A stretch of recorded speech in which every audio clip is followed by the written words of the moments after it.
الحمد لله رب العالمين والعاقبة للمتقين والصلاة والسلام على أشرف الأنبياء والمرسلين وعلى آله وأصحابه وأزواجه وعلماء ملته أجمعين. أما بعد، فأعوذ بالله من الشيطان الرجيم. بسم الله الرحمن الرحيم. قال الله تبارك وتعالى في القرآن المجيد والفرقان الحميد: ولا يغتب بعضكم بعضا أيحب أحدكم أن يأكل لحم أخيه ميتا فكرهتموه. قال الله تبارك وتعالى في القرآن المجيد والفرقان الحميد: إن الله وملائكته يصلون على النبي يا أيها الذين آمنوا صلوا عليه وسلموا تسليما. الصلاة والسلام عليك يا رسول الله، الصلاة والسلام عليك يا حبيب الله، الصلاة والسلام عليك يا شفيع المذنبين، الصلاة والسلام عليك يا رحمة للعالمين، الصلاة والسلام عليك يا سيدي يا جد الحسن والحسين. مولاي صل وسلم دائما أبدا على حبيبك خير الخلق كلهم.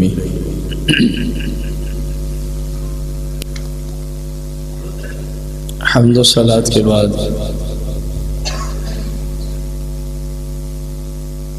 قرآن مجید فرقان حمید کے 26ویں پارے سورہ الحجرات کی ایک آیت مبارکہ، آیت نمبر 12 کے حوالے سے ہم شریعت مطہرہ کے جو احکامات ہیں وہ احادیث کی روشنی میں پڑھ رہے تھے، جس کا عنوان تھا کہ غیبت کتنا بڑا گناہ ہے۔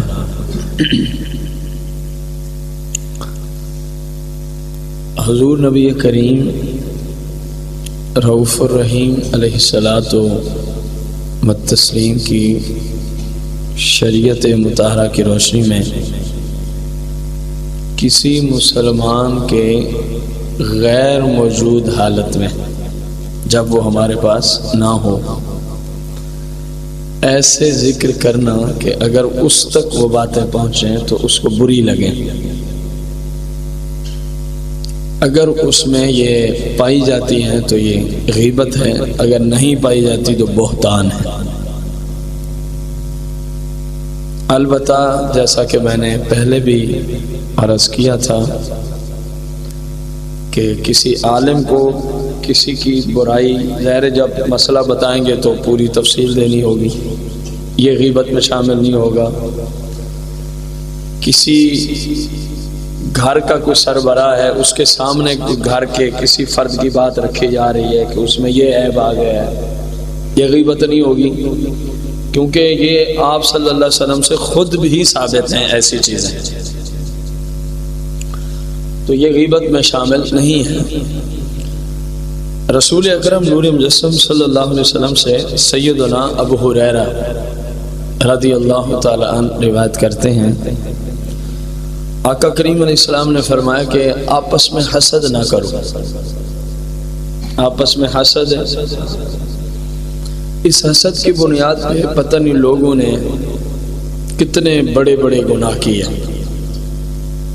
حسد کی وجہ سے، کہ اس کو یہ نعمت مل رہی ہے، کوشش میں لگ گئے اس کے پاس یہ چیز نہیں آنی چاہیے، جتنی ان سے ممکن حد تک کوشش ہو سکی مال لگایا، عدالتوں میں گئے، جہاں جہاں بھی اس کے متعلقہ کوئی ان کو نظر آتا تھا کہ یہاں تک جائیں تو شاید یہ کام رک جائے اور اس کو یہ نعمت نہ مل سکے۔ یہ حسد کی بنیاد پہ ہی ہوتا ہے۔ اسی طرح کسی کی دینی یا دنیاوی نعمت دیکھ کر سن کر جلنا کہ اس کے پاس یہ نعمت کیوں آ گئی ہے، اس کے پاس یہ نعمت ہے کیوں آ گئی ہے، اس سے ختم ہونی چاہیے، یہ نعمت اس کے پاس ہونی نہیں چاہیے۔ تو آپ صلی اللہ علیہ وسلم نے امت کو سختی کے ساتھ حسد سے منع فرمایا، اور ایک مقام پہ فرمایا کہ حسد جو ہے نیکیوں کو ایسے ہی کھا جاتا ہے جیسے خشک لکڑی کو آگ کھا کے فنا کر دیتی۔ حقیقت یہ ہے کہ جو بندہ حسد کرتا ہے وہ بیچارہ بے عقل ہے۔ وہ کیا ہے؟ بے عقل ہے۔ اس کو اتنی سمجھ ہی نہیں ہے کہ میں فلاں سے حسد کر کے اپنا ہی بیڑا غرق کر رہا ہوں، اس کو اتنا ہی بیچارے کو پتہ نہیں۔ تو جس کو اتنا ہی پتہ نہ ہو کہ میری کمائی ہوئی نیکیاں برباد ہو رہی ہیں، وہ احمق ہے کہ نہیں ہے؟ جیسے آگے چل کے وقت ہوا تو ایک روایت آئے گی ایک بہت بڑے ولی کامل کے حوالے سے، وہ بالکل سیم اسی سے ملتی جلتی ہے۔ تو حضور نبی کریم صلی اللہ علیہ وسلم نے فرمایا کہ آپس میں حسد نہیں کرنا۔ جب حسد نہیں تو پیار محبت ہے، جب حسد نہیں تو پیار محبت ہے۔ اب اپنے آپ سے پوچھ لیں، اس کا بہترین آسان سا حل یہ بھی ہے، میں جس کی کسی بھی چیز کی وجہ سے جل رہا ہوں، کیا اگر یہی نعمت میرے پاس ہوتی تو میں پھر بھی جلتا؟ کبھی بھی نہیں، اب نہ جلتا۔ اور پھر اس حدیث کو ذہن میں لے کہ یہ پورا پورا حسد ہے کہ نہیں ہے۔ فرمایا جو تجھے اپنے لیے پسند ہے اپنے مسلمان بھائی کے لیے بھی اسی کو پسند کر، ورنہ فرمایا میں حضور علیہ السلام فرما رہے ہیں، میں فرماتا ہوں یہ بندہ مسلمان نہیں ہے۔ غور کریں کہ ہم دوسرے مسلمانوں کے ساتھ کیا کچھ کر چکے ہیں، کیا کچھ کر رہے ہیں، اور کیا کچھ بعض لوگوں کے مستقبل کے پلان ہیں، ان کے خلاف یہ کریں گے، ان کے خلاف یہ کریں گے، ان کے خلاف یہ کریں گے۔ شاید اس کو اپنی موت ہی بھولی ہوئی ہے کہ میں نے تو مرنا ہی نہیں۔ چلو تو نے آج یا تو کمزور ہوتا ہے جس کے ساتھ ظلم زیادتی ہوتی ہے، ٹھیک ہے، یا پھر اس کو آپ کا پتہ ہی نہیں چلتا کہ یہ بندہ بھی میرے خلاف ہے۔ جب منہ پہ آتا ہے تو جھکتا بھی ہے، میٹھی میٹھی باتیں بھی اس کو کرتا ہے، پتہ نہیں کیا کیا، اور دار پردہ جہاں کہیں موقع ملے نا سانپ کی طرح ڈسنے سے باز نہیں آتا۔ تو اس کو یہ سوچنا چاہیے اگر میں اس بندے سے بچ کے یہ بات کر رہا ہوں تو کیا ہوا؟ قیامت کا دن تو پھر سارا کچھ سامنے آ جائے گا نا، اور یہ بندہ کتنا شرمندہ ہوگا قیامت کے دن، جو آج ہمارے منہ پہ کہتا ہے، یعنی وہ یہ باور کراتا ہے کہ میں آپ کے حق میں بہت اچھا انسان ہوں، اور جب آپ سے جدا ہوتا ہے تو آپ کے خلاف ہی منصوبے بنائے جاتے ہیں، ان میں وہ شامل ہوتا ہے۔ آپ کے خلاف جو میٹنگ ہوتی ہے اس کے اندر وہ شامل، جو اجلاس ہوتا ہے، جو آپ کے خلاف باتیں، وہاں ہاں میں ہاں ملا کے بیٹھے، ہاں ایسے ہونا چاہیے۔ قرآن مقدس سے نہ پوچھ لیں یہ کون کرتے تھے حضور علیہ السلام کے زمانے میں، قرآن پاک میں ہے۔ منافق حضور علیہ السلام کی بارگاہ قدسیہ میں آتے، یہ سورہ بقرہ کے ابتدا کے اندر ہی ہے، تو کہتے جی ہم تو آپ کے ساتھ ایمان لائے، ہم تو آپ کے ساتھ میں سب کچھ آپ پہ قربان ہے، بس ہمارے تو یوں سمجھیں اول بھی آپ ہیں آخر بھی آپ ہی ہیں، بات آپ پہ ختم ہو گئی، ہم سب کچھ آپ کا مانتے ہیں۔ اور جب بے ایمان حضور علیہ السلام سے جدا ہوتے اور اپنے جیسے شیطانوں کے ساتھ مل بیٹھتے، وہ کہتے ہو تم وہاں تو یہ کچھ کہہ کے آئے ہو، ہم ایمان بھی لائے ہیں، تمہارے ساتھ بھی کھڑے ہیں، سب کچھ مانتے ہیں، تعظیم بھی کرتے ہیں، ادب بھی، اور کہتے یار ہم ان کے ساتھ نہیں کھڑے، وہ تو صرف منہ تک باتیں ہوتی ہیں، حقیقت یہ ہے کہ ہم تمہارے ساتھ کھڑے ہیں۔ یہ رب کا قرآن ہے۔ اور ان لوگوں کا ٹھکانہ پتہ رب نے کیا رکھا ہوا ہے؟ ان المنافقین فی الدرک الاسفل من النار ولن تجد لهم نصیرا۔ فرمایا جہنم کے سب سے سخت اور گہری جو نیچے والی وادی ہے، اس کے اندر میں نے ان منافقوں کو ڈالنا ہے۔ ولن تجد لهم نصیرا، کسی صورت بھی ان کی کوئی مدد نہیں کی جائے گی، ان کا کوئی مددگار ہی نہیں ہوگا۔ ان کا کام کیا تھا؟ منہ پہ کچھ اور جب ان سے غائب ہوتے تو کچھ۔ آج یہ مرض مسلمانوں میں عام ہے، آج یہ مرض مسلمانوں میں عام ہے، لہذا ہمارے اوپر فرض عین ہے، اب تہجد نہ پڑھیں کچھ بھی نہیں ہوتا، پڑھ لیں تو بہت بڑی بات ہے، اشراق چاش نہ پڑھیں کچھ بھی نہیں ہوتا، کیونکہ نفل نماز ہے، لیکن پڑھ لیں نفل نماز تو بہت بڑی بات ہے۔ سمجھ آ رہی ہے؟ آپ نفلی جتنے کام ہے کوئی بھی نہ کریں تو آپ قیامت کے دن گناہ گار نہیں ہوں گے، کیونکہ نفل ہے۔ نفل کا معنی ہوتا ہے زائد کام، کر لیں تو بھلا، نہ کریں تو گناہ۔ لیکن یاد رکھیں اگر ہم نے کسی مسلمان کے خلاف یہ حالت اپنے اندر رکھی، خواہ وہ کوئی رشتہ دار ہو، ہمارا محلے دار ہو، پڑوسی ہو، یا ہمارا کوئی دنیاوی اعتبار سے دوست ہو، یا دینی حیثیت سے ہمارا اس کے ساتھ کوئی تعلق ہو، کسی بھی حیثیت سے اگر ہم نے اس کے منہ پہ کچھ اور اس سے جدا ہو کے، تو یہ کبیرہ گناہ ہے، یاد رکھیں۔ اور آپ کو پتہ ہے کبیرہ گناہ کی معافی جب تک بندہ معاف نہیں کرے گا نہیں ہوتی، جب بندے کے حق میں کبیرہ گناہ، اور بندے نے معاف کرنا ہے قیامت کے دن، جب ماں کہے گی آنکھوں کے سامنے، مفہوم دیکھو، میری ساری اولاد کو جہنم میں ڈالنا ڈال دو، مجھے ان سے کوئی سروکار نہیں ہے، بس کسی طرح میری جان بچ جائے۔ جب ماں کا یہ حال ہو اپنی اولاد کے حق میں، تو وہاں غیر آپ کو معاف کر دیں گے۔ اور غیر بھی کون؟ جن کو جب بتایا جائے گا یہ تیرے منہ پہ تو بڑا میاں مٹھو بنتا تھا، لیکن تیری پیٹھ پیچھے یہ کرتوت ہے اس بندے کے تیرے بارے میں، بتا معاف کرنا ہے؟ کہے گا یار یہ اتنا بڑا غدار شخص، اتنا گندا انسان ہے، میں اس کو کیا سمجھ، میں نہیں اس کو معاف کرتا، یہی جملے ہوں گے ہی ہوں گے۔ تو میرے بھائیو آج موقع ہے، آج ٹائم ہے، آج وقت ہے، کسی کے حق میں ہو گیا اس سے معافی مانگو، اس سے آپ جتنے فٹ جتنے انچ کے ہیں نا، میں لکھ کے دیتا ہوں، ناپ کر لیں آپ اپنا، پھر ایک بندے سے نہیں 10 بندوں کے حق میں خطا ہوئی ہے، آپ 10 سے معافی مانگ کے واپس آ کے ناپ کریں گے نا، جتنے ہیں اتنے ہی ہوں گے۔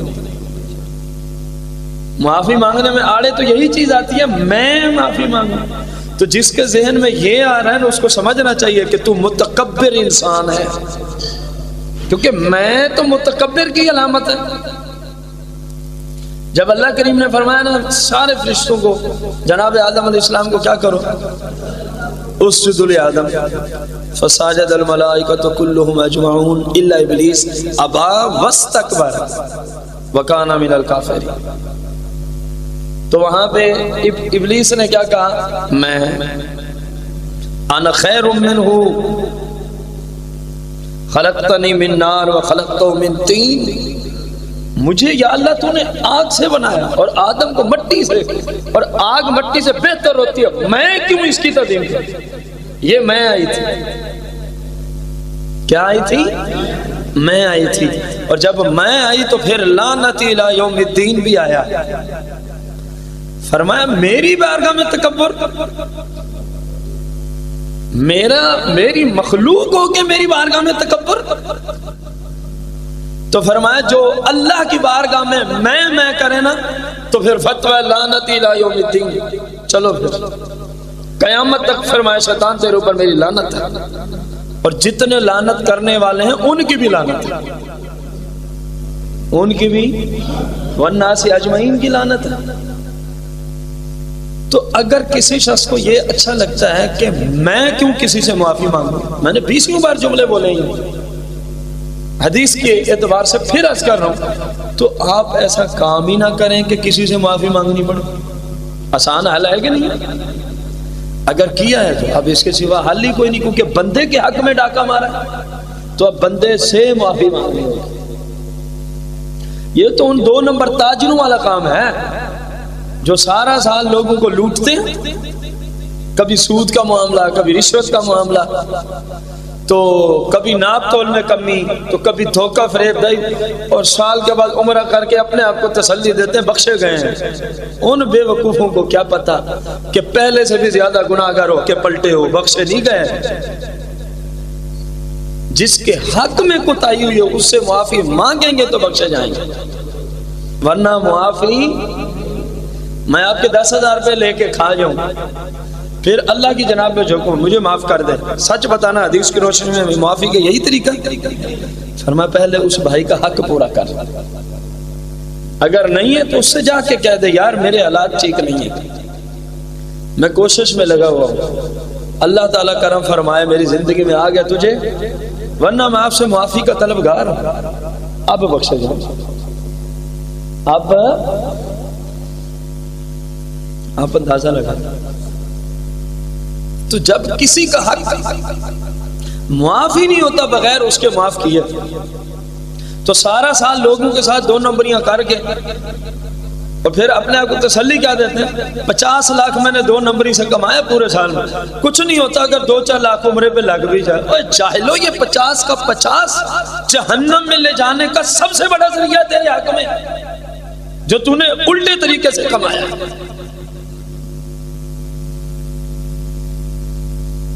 تو بات کیا چل رہی تھی؟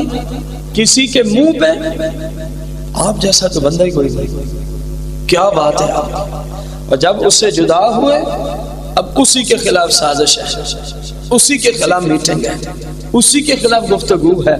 تو یہ طریقہ قرآن سورہ البقرہ کی روشنی میں حضور علیہ السلام کی ظاہری آیات طیبہ میں کن لوگوں کا تھا؟ اونچی بولیں اور اللہ نے ان کے لیے کیا فیصلہ فرما رکھا؟ ان المنافقین فی الدرک الاسفل من النار ولن تجد لهم نصیرا۔ وہ منہ پہ میاں مٹھو بنتے تھے، عرفی مثال ہے، اور جب جدا ہوتے تو جتنا کچھ ان سے زہر وہ اگل سکتے وہ حضور علیہ السلام اور آپ کے صحابہ و اہل بیت کے خلاف زہر اگلا کرتے تھے۔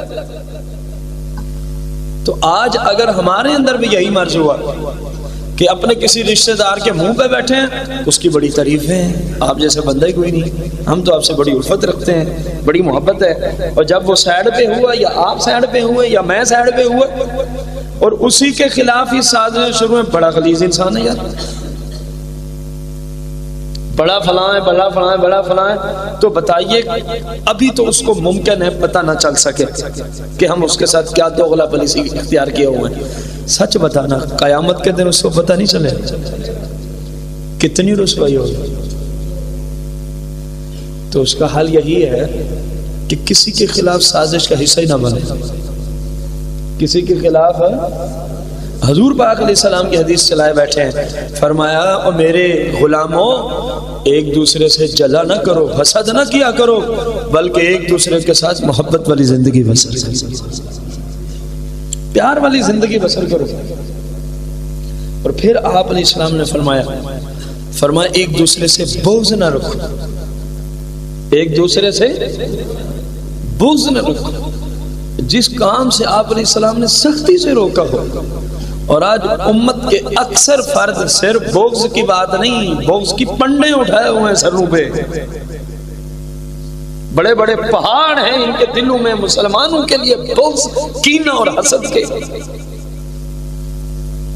یہ کبائر میں سے شمار ہوتے، کبیرہ گناہوں میں، جن کو بدقسمتی سے دین کی تعلیم سے دوری کی وجہ سے لوگ کوئی گناہ کا درجہ ہی نہیں سمجھتے۔ شاید کسی سے جلنا، کسی کے بارے میں دل میں کینہ بغض رکھنا، وہ بندہ اللہ رسول کا پیارا نہیں ہو سکتا، بھلے اپنے آپ کو ساری رات نوافل میں کھڑا کرے، سارا دن جہاد میں گزارے، اللہ کا محبوب نہیں ہو سکتا، کیونکہ اندر ساری غلاظت بھری ہوئی ہے، اندر ساری۔ چلو آپ سے ایک چھوٹا سا سوال،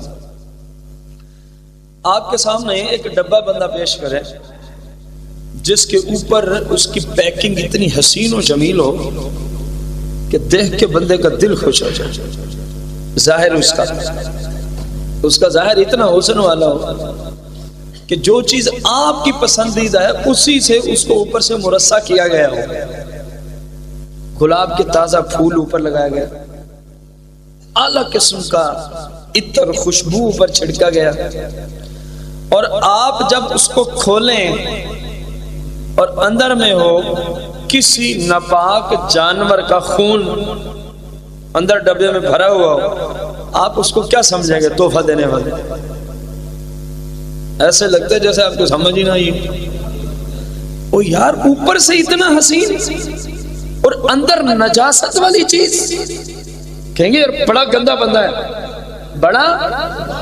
آپ ذرا غور کرنا، یہ ظاہری اور باطنی، اور پھر یہ نجاست بھی ایک ظاہری طور پہ رہے، اس کو دور کیا جا سکتا ہے، اس گلاس کو پکڑیں، اس کو دھوئیں، خون ختم، گلاس پاک۔ اور اگر کسی بندے کا اپنے جسم کا یہی حال ہے، اوپر تو بڑے خوبصورت کپڑے، حسین و جمیل قسم کی خوشبو، اعلیٰ قسم کی جناب والا امامہ، اعلیٰ قسم کی انگوٹھیاں، اعلیٰ قسم کے جوتے، اعلیٰ قسم کا لباس، اور دن میں پتہ نہیں کتنی بار اپنے آپ کو سنوار کے رکھنا، اور اگر اندر ساری غلاظت ہو، کبھی چغلی کی، کبھی غیبت کی، کبھی حسد کی، کبھی بغض کی، کبھی کینے کی، کبھی اناد کی، بتاؤ تو صحیح یہ بندہ کیا بلا ہے؟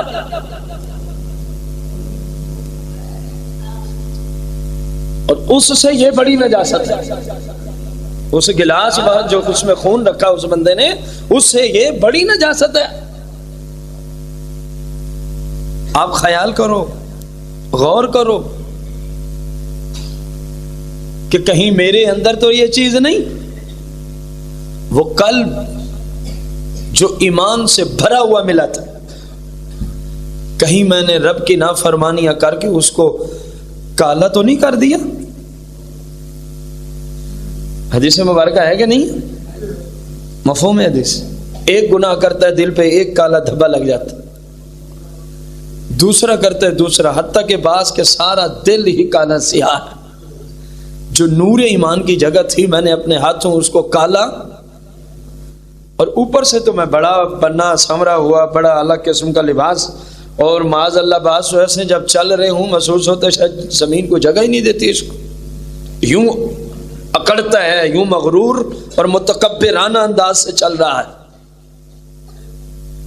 تو یاد رکھ، جس زمین پہ تو اکڑ اکڑ کے چلتا ہے اسی کے اندر تجھے انسل کپڑے پہنا کے اندر نہ ڈالیں تو پھر کہنا۔ اور روایات میں زمین پکارتی ہے، اے بندے آج تو میرے اوپر اکڑ رہا ہے، کل تو نے میرے اندر ہی آنا ہے، یاد رکھ۔ تو اپنے اندر کو پاک صاف کرنا ظاہر کی بنسبت زیادہ ضروری ہے۔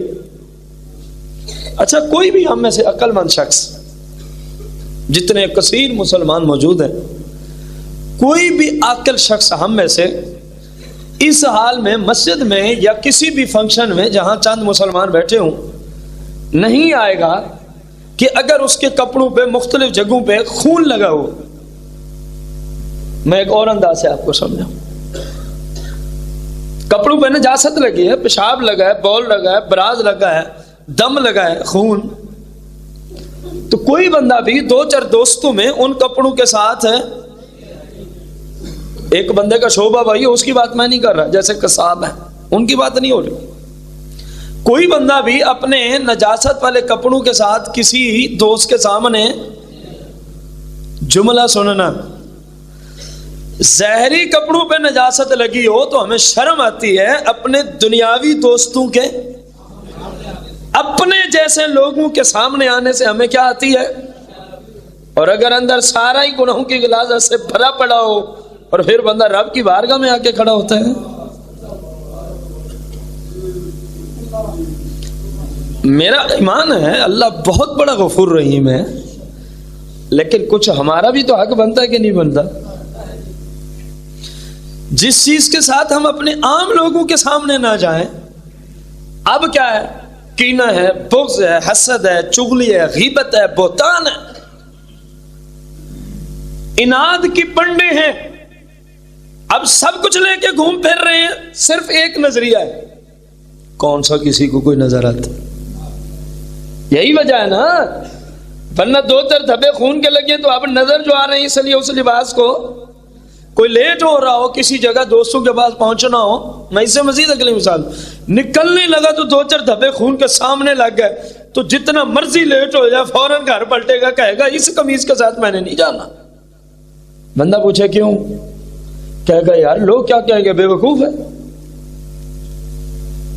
خون والے کپڑے پہن کے آئے، اور اگر خون سے بڑی نجاست نور ایمان کی جگہ پہ ہم نے خود داخل کی ہوئی ہو تو پھر ہم کس حالت کے بندے ہیں؟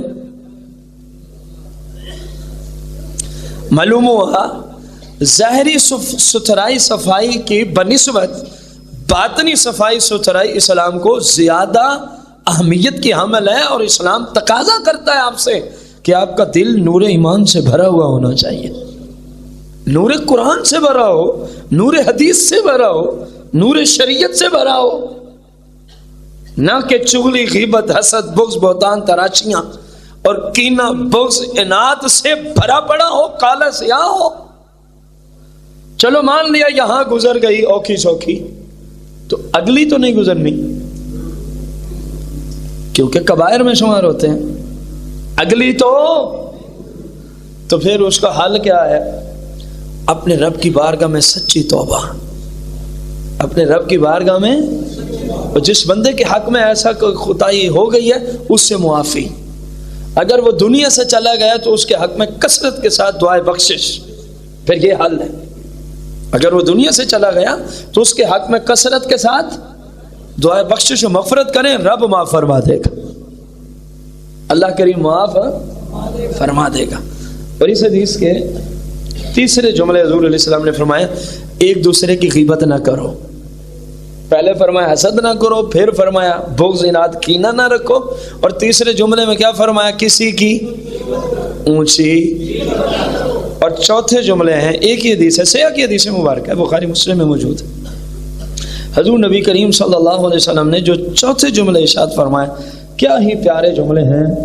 اللہ کے حبیب علیہ السلام نے فرمایا کونوا عباد اللہ اخوانا، کونوا عباد اللہ اخوانا، فرمایا اللہ کے بندو آپس میں بھائی بھائی بن کے رہو، کونو ہو جاؤ عباد اللہ، اے اللہ کے بندو، اخوانا کیا بن کے رہو؟ بھائی بھائی بن کے رہو، ایک دوسرے کا سازشیں نہ کرو، ایک دوسرے کے خلاف گفتگو نہ کرو، ایک دوسرے کے خلاف حسد، بغض، کینہ، اناد کا معاملہ نہ رکھو، بلکہ کھلے دل سے، پیار محبت سے، جیسے آپ اپنے لیے کچھ پسند کرتے ہیں وہی دوسرے مسلمانوں کے حق میں پسند کریں۔ یہ کتنا بڑا قانون دیا ہے حضور صلی اللہ علیہ وسلم نے، جو تجھے اپنے حق میں پسند ہے وہی دوسرے کے حق میں پسند کر، تو اناد، چغلی، غیبت، حسد، بغض، بہتان، تراشی ان کا تصور ہی نہیں آ سکتا اگر ہم اس حدیث پہ عمل کریں۔ میں ایک خارج سے مثال دوں، فیکٹری لائن سے مثال دیں، اقتدار ہے جو ایک دوسرے کے خلاف اپنے سے اوپر افسر کو بھڑکاتے ہیں، اقتدار ہے، حالانکہ اس کا جرم بھی نہیں ہوتا، وہی یا حسد ہے یا بغض ہے، یقینا ہے، کوئی چکر ایسا ہی ہوتا ہے۔ تو اب اس بندے سے سوال ہے کہ جس کے خلاف تو فور مین یا سپروائزر یا جو بھی ہے، اوپر انجینئر ہے، جو بھی ہے، یا ملک مالک ہے، تو اس کو ابھار رہا ہے، کیا اگر اس کی جگہ تیرا بیٹا ہوتا یا تو ہوتا تب بھی یہی کچھ کرتا؟ اگر کہے ہاں تو پھر سوال ہے اپنے بارے میں اپنے سے اوپر والے افسر کو کتنی اپنی شکایتیں لگائی ہیں، جیسے دوسرے ورکر کے بارے میں تو لگاتے، کبھی بھی نہیں، ہوگی بھی نا تو نہیں بتائے گا، جھوٹ بول کے نہیں جی میں تو ایسا ہوں ہی نہیں۔ تو میرے آقا کریم نے یہی فرمایا تھا جو تو اپنے لیے پسند کرتا ہے نا، دوسرے بھائی کے لیے بھی وہی پسند کر، دوسرے بھائی کے لیے بھی جب یہ بات آ جائے گی تو سازشیں ہمیشہ کے لیے ذبح ہو جائیں گی، غیبتیں ہمیشہ کے لیے ختم ہو جائیں گی، چغلیاں ہمیشہ کے لیے ختم ہو جائیں گی، حسد، بغض، اناد، کینہ ہمیشہ کے لیے، اور بندہ صاف ستھرا مسلمان بن جائے گا، پیور شیشے کی طرح۔ پھر جب اندر کا نظام ایسا ہو جائے نا، آپ کو پتہ ہے اس بات کا شرعی مسئلہ ہے، ہر انسان کی 4 آنکھیں ہوتی، ہر انسان کی کتنی؟ 2 یہاں ہوتی ہیں، 2 یہاں ہوتی ہیں۔ اگر ان آنکھوں کے آگے ہو، کبھی کبھی کوئی ڈاکٹر کے پاس جائے نا، کوئی مریض بیٹھا بھی ہو، اس کو بتاؤ، کہیں گے جی مجھے کچھ نظر نہیں آتا، مجھے کچھ، تو جملے کیا ہوتے ہیں ڈاکٹر صاحب کے آگے؟ کیا آیا ہوا ہے؟ کوئی نہ کوئی، آپ سب کو پتا ہے، کوئی جناب فلاں چیز آ گئی ہے، یعنی کوئی رکاوٹ آ گئی ہے تھوڑی بہت۔ تو جب اس کے سامنے رکاوٹ آئے تو زہری چیزیں نظر نہیں آتی، کیونکہ یہ زہری آنکھ ہے، یہ جب اس کے سامنے 20 یوں رکاوٹیں روزانہ آئیں، اس کے سامنے ایک آ جائے تو نظر نہیں آتا، یار اس بیماری کو چھوڑ دے، ایک کپڑا ہی سامنے لے آؤ، رکاوٹ آ گئی ہے نا۔ تو یہ تھا تو بالکل نور علی نور، جب اس کے اندر رکاوٹ در رکاوٹ کے پردے در پردے ہم نے خود ڈالے تو بندہ صاحب بصیرت نہ رہا، صاحب بصارت ہے، دیکھ سکتا ہے آنکھوں سے، لیکن صاحب بصیرت ہے۔ اور مزے کی بات، اس آنکھ کو زہری ہے نا، تو اس کو زہری پردے روکتے ہیں، اور یہ باطنی آنکھیں ہیں تو ان کو باطنی امراض ہی روکتے ہیں۔ جب باطنی امراض سے بندے کا قلب منور ہو جائے، پاک ہو جائے، یقین جانے زہری پردے ایک بلڈنگ نہیں، مشرق سے مغرب تک پھر یہ باطنی آنکھیں کام کرتی ہیں، کیونکہ باطن ہے تو زہری آڑ ہی نہیں بنتی۔ تو جن کا قلب منور ہے وہ دور و نزدیک کو یکساں دیکھ لیتے ہیں، وہ چہروں کو دیکھ کے سمجھ آتے ہیں کیا مسئلہ ہے، کیا۔ تو قلب منور کرنے کی ضرورت ہے، اور یہ ساری بیماریاں اس قلب کو اندھا کر دیتی ہیں۔ بندے کی جو اندر والی آنکھیں ان کو دیکھنے کی استعداد ہمیشہ کے لیے ختم کر دیتی۔ خدا را اپنے اندر صفائی ستھرائی کا نظام ہونا چاہیے، نہ غیبت ہو، نہ چغلی ہو، نہ بہتان ہو، نہ کینہ ہو، نہ بغض ہو، نہ اناد ہو، نہ حسد ہو۔ اور حضور علیہ السلام نے کیا فرمایا؟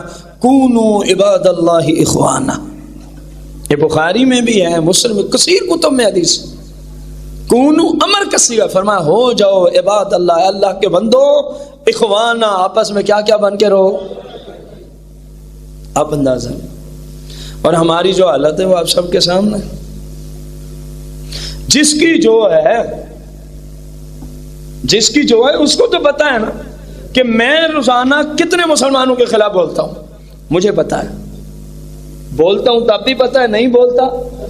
اسی طرح ہر شخص کو اپنا اپنا پتا ہے، ہر شخص کو اپنا اپنا پتا ہے۔ ذرا غور کیجئے گا، جناب ابو ہریرہ رضی اللہ تعالی عنہ فرماتے ہیں کہ جس شخص نے دنیا میں غیبتیں کی ہیں مسلمانوں کی، قیامت کے دن اس شخص کو اپنے مردار بھائی کا گوشت پیش کیا جائے گا، اور حکم ہوگا کہ یہ گوشت آپ کی غذا ہے، کھائیں۔ کہے گا اس کو میں نے کھانا، مرے ہوئے بھائی کا گوشت، مرے ہوئے بھائی کا گوشت۔ تو جواب ہوگا دنیا میں اپنی مرضی سے کھایا تھا، اب سزا کے طور پہ لازمی کھا، کیونکہ تو نے غیبت کی تھی، اور قرآن نے کہا تھا کہ جو مسلمان کی غیبت کرے ایسے ہی ہے، اَيُحِبُّ أَحَدُكُمْ أَن يَأْكُلَ لَحْمَ أَخِيهِ مَيْتًا فَكَرِهْتُمُوهُ، کیا تم میں سے کوئی مرے ہوئے بھائی کا گوشت کھانا پسند کرتے ہیں؟ فَكَرِهْتُمُوهُ، فرمایا کوئی بھی انسان پسند، تو اب قیامت کے دن کھانا ہی پڑے گا۔ قیامت کے دن امام زین العابدین کا فرمان کیا ہی عبرت کے لیے، نصیحت کے لیے، اور یہ حضور پاک صلی اللہ علیہ وسلم کے گھرانے کے خاص بندے ہیں۔ امام سجاد امام زین عبادت گزاروں کی زیب و زینت. اندازہ لگائیں 12 اماموں میں سے ایک ہیں، 12 اماموں میں سے، اور ان 12 سے تعلق اہل سنت کا ہے. بہت سارے ایسے بندے جن بیچاروں کو یہی پتہ ہی نہیں ہے، 12 اماموں کا نام ہے، ان کو بخار چڑھ جاتا ہے. اوہ اللہ کے بندے، مصطفیٰ کی نسل پاک ہے، حضور کی اطرت ہے، حضور کی اولاد پاک ہے. ان 12 میں ایک خلیفہ رابع حضرت علی بھی تو کھڑے ہیں. انہی 12 میں جنت کے نوجوانوں کے سردار ان الحسن والحسین سیدہ شباب اہل الجنہ او کما قال النبی علیہ الصلوۃ والسلام، یہ بھی تو حدیث ہے. یہ حضرات بھی تو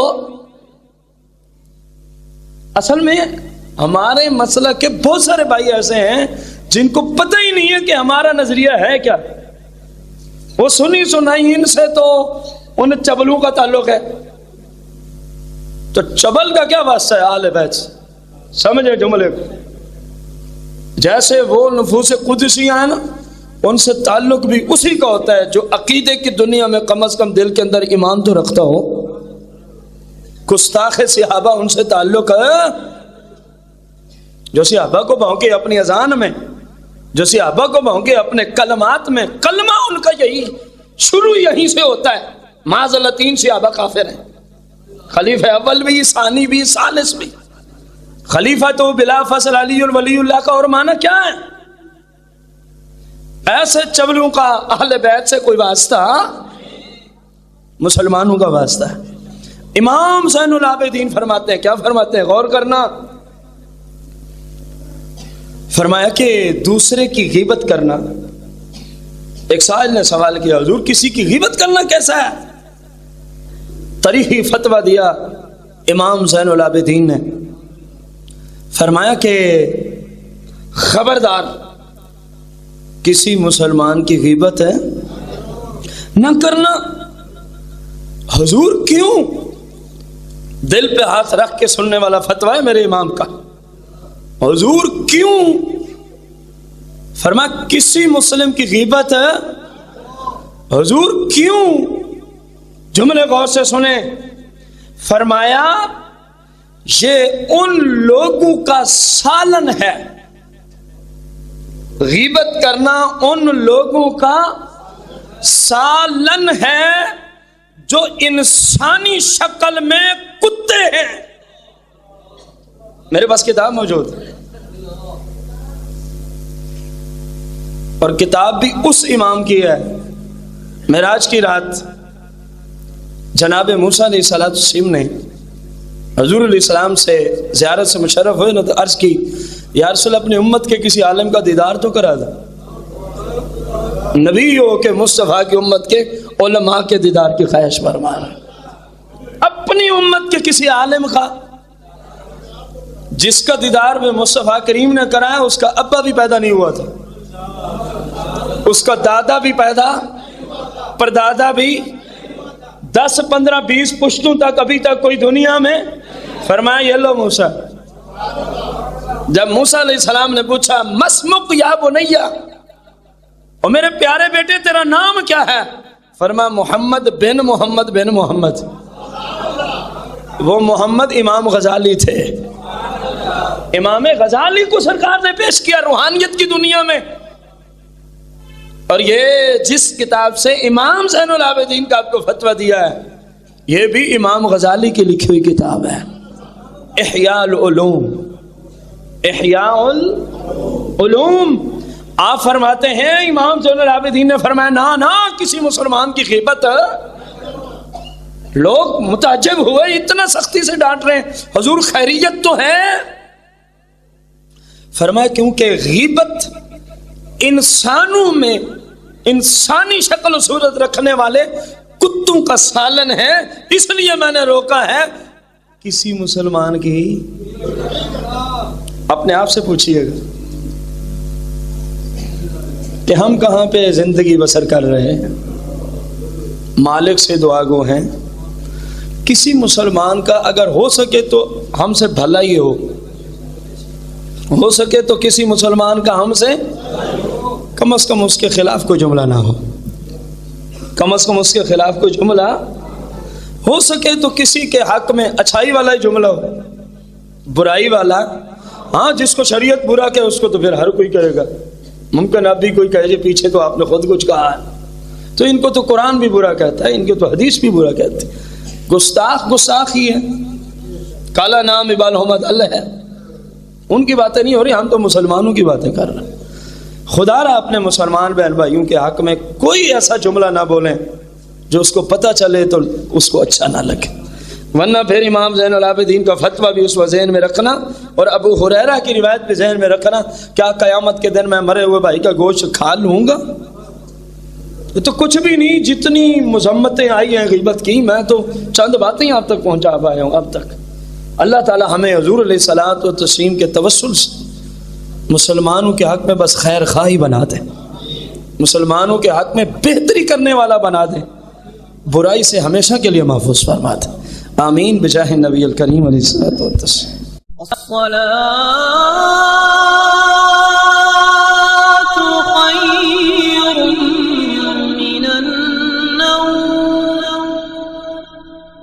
الصلاة